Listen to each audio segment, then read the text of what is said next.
Alors, il y a un certain nombre de dossiers qui concernent plus particulièrement la ville des Abîmes. Le dossier notamment de la problématique des érachis qui se concernent les Abîmes, mais aussi Pointe-à-Pitre, l'agglomération, du fait que l'instauration de la rénovation urbaine des Abîmes, qui en soit est une bonne chose, concerne les quartiers de Grand Camp, Rizy, quelques quartiers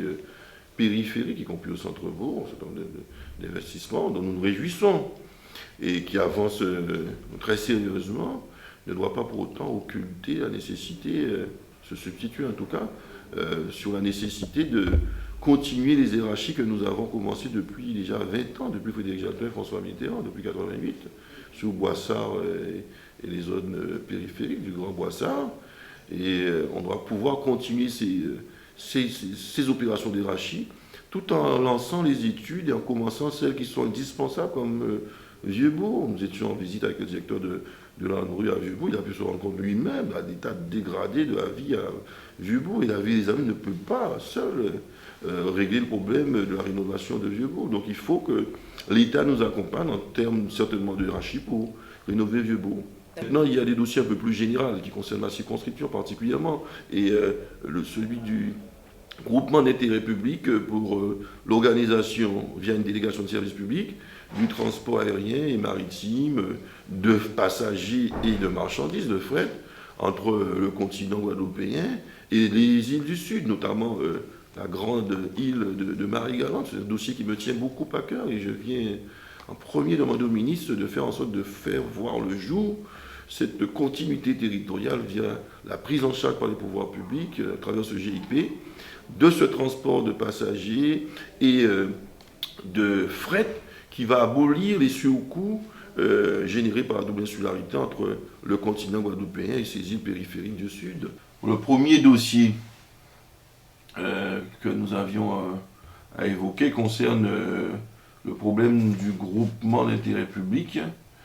concernant l'organisation des transports maritimes et aériens entre les îles du Sud, notamment Marie-Galante, et le continent guadeloupéen. Comme vous le savez, nous en sommes confrontés. Et la mission que j'avais à produire, rapport de mission pour le ministre Gégaud, l'a mis en exergue. Nous sommes confrontés au niveau de l'archipel guadeloupéen, ou de la double insularité de territoires comme ceux des îles du Sud, Marie-Galante, Désirable et Sainte, qui font que les surcoûts sont importants quand il s'agit d'importer des matériaux, du matériel,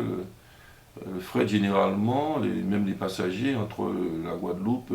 continentale et ses îles du Sud. Ce qui génère des surcoûts et qui est préjudiciable à l'économie, à l'activité, à l'emploi, au maintien des populations sur place. La ministre a été attentive à tout ça maintenant. Quelle est sa feuille de route par rapport à vos demandes? Elle a été très sensibilisée à ce dossier et nous a confié donc qu'elle entend quand même se pencher sur cette problématique, et d'autant que nous avons mis en exergue que l'association des maires, que les élus des îles du Sud, les socioprofessionnels sont aussi solidaires de ce projet de GIP, groupement d'intérêt public, transport maritime et aérien, aussi bien pour le fret et les passagers, concernant ces îles du Sud, avec donc le soutien des socioprofessionnels également et des élus de ces territoires de l'archipel guadeloupéen.